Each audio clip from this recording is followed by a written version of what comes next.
Salam sejahtera, terima kasih karena menonton channel ini.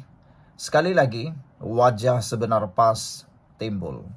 Namun demikian, sebelum saya berikan apa yang membayangkan wajah sebenar PAS, ada satu komen di dalam channel ini menyatakan bahwa PAS mungkin akan berusaha masuk ke Sabah dan Sarawak. Untuk kenapa? Untuk meraih undi. Karena cita-cita mereka untuk mahu menjadi kerajaan tidak akan kesampaian sampai bila-bila. Sekiranya mereka tidak dapat menawan ataupun dapat bekerja sama dengan mana-mana ahli parlimen daripada Sabah dan Sarawak. Dan sudah tentu PAS sukar untuk menembusi Sabah dan Sarawak. Karena Sabah dan Sarawak, seperti yang diketahui, tidaklah ekstrim di dalam mana-mana pergerakan sama ada agama maupun bangsa. Di Sabah dan Sarawak menolak idea politik ekstrim. Oleh sebab itulah, dijangkakan PAS tidak akan menjadi kerajaan sampai kiamat, sampai bila-bila. Kenapa? Kerana mereka kekal akan kekurangan kerusi. Walaupun mereka bekerja sama dengan sesiapa. PAS hanya mampu menjadi kerajaan pada era Perikatan Nasional kerana UMNO Barisan Nasional bekerja sama pada waktu itu. Lihat saja, selepas Barisan Nasional tidak bekerja sama lagi di dalam Perikatan Nasional, tidak lagi bekerja sama dengan Perikatan Nasional, PAS tidak akan jadi kerajaan. Oleh sebab itulah, ada satu mengatakan bahwa tidak mustahil, kononnya dalam satu laporan di Sinar Harian hari ini, kononnya menulis bahwa tidak mustahil Perdana Menteri datang daripada PAS. Ada netizen kata, tidak mustahil untuk bermimpi daripada siang sampai kiamat. Itu karena kata mereka, selagi Sabah dan Sarawak tidak dapat dipancing, dipikat oleh PAS, selagi itulah PAS tidak akan cukup kerusi. Karena di Semenanjung Malaysia, kawasan campuran dan juga kawasan yang bukan kawasan majoriti Melayu, PAS sukar untuk menang, terutamanya di kawasan bandar.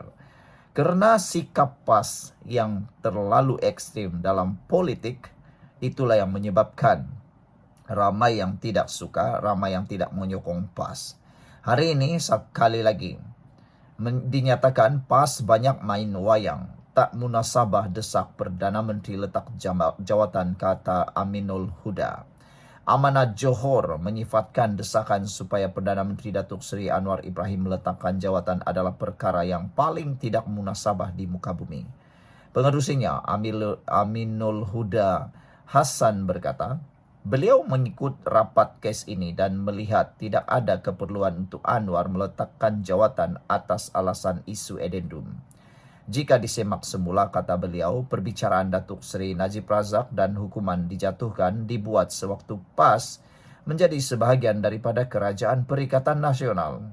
Jadi PAS jangan buat-buat lupa.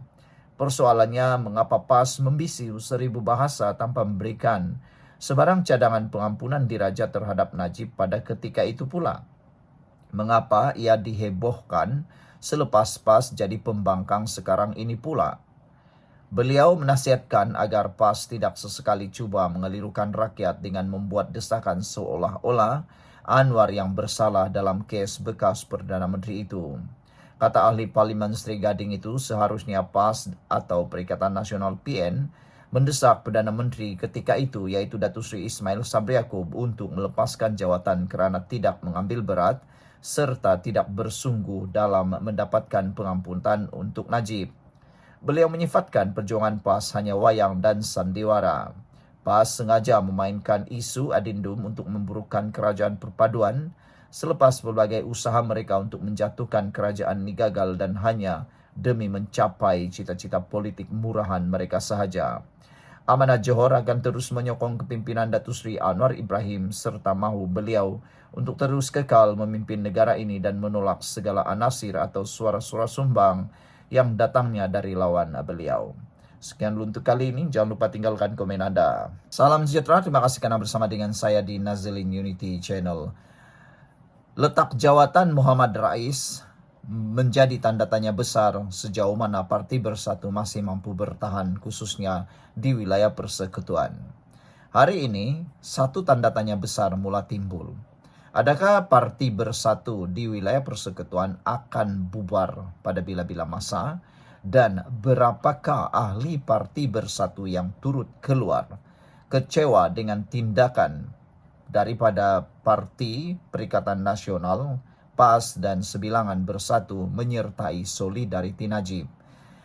Salah satu sebab Mahathir Rais keluar daripada Parti Bersatu ialah ketidaksetujuan beliau terhadap tindakan parti itu menyertai Solidariti Himpunan Najib.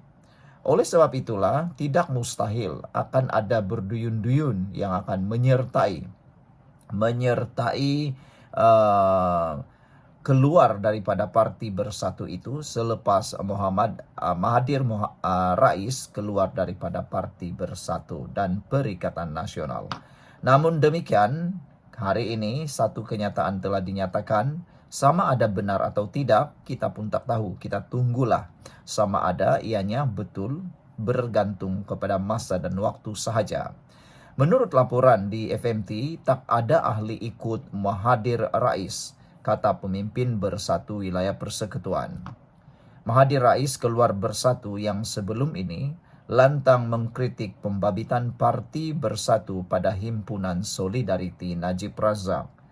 Pemimpin bahagian Bersatu Wilayah Persekutuan yakin tiada ahli lain menuruti jejak Mahathir Rais yang sebelum ini lantang menentang Himpunan Solidariti Najib Razak. Hari ini, Mahathir yang juga bekas Ketua Bersatu Segambut menegaskan melepaskan jawatan Setiausaha Bersatu dan Perikatan Nasional PN Wilayah Persekutuan berkuat kuasa serta-merta. Katanya kepada FMT, beliau memberi alasan bahawa perjuangan sudah tidak selari menjadi sebab tindakannya itu. Penyandang timbalan Ketua Bersatu Wilayah Persekutuan Muhammad Badrul Ezan berkata, pihaknya menghormati hak Mahathir meninggalkan parti, namun ia tidak sampai menjejaskan Bersatu secara keseluruhan, kata beliau lagi. Sebelum ini, dalam kalangan kepimpinan Bersatu Wilayah Persekutuan, tiada pergolakan antara kami. Hubungan baik sahaja dan kami tahu beliau umum keluar parti hanya melalui kenyataan media sahaja. Tindakan beliau keluar parti tidak menjejaskan Bersatu Wilayah dan kita akan terus bergerak ke depan. Bagi persiapan PRU akan datang, kita juga baru sahaja lepas adakan pemilihan parti dan di wilayah ini, majoriti ketua bahagian dari kalangan muka baharu dari berbagai latar belakang, katanya kepada FMT. Sementara itu, Ketua Bersatu Segambut Dr. Nur Izzah Norma meluahkan rasa kecewa susulan keputusan dibuat Mahathir. Saya selaku ketua di Segambut amat kesal dengan keputusan yang telah diambil. Namun setelah segala keputusan dan kenyataan beliau tidak mencerminkan pandangan bahagian secara keseluruhannya, kata beliau lagi. Bersatu Segambut mengambil pendekatan kekal bersama dengan kepimpinan Bersatu Malaysia. Terdahulu Mahathir dalam surat dihantar memaklumkan keluar parti kepada Radzi Jidin sebagai penyandang jawatan Ketua Bersatu Wilayah Persekutuan. Mahathir adalah pemimpin bahagian lantang mengkritik himpunan diketuai PAS menyokong Najib Razak pada 6 Januari. Mengatakan ia mencerminkan kesediaan PN berkompromi dengan prinsipnya demi kepentingan politik. Sekian untuk kali ini. Jangan lupa tinggalkan komen anda.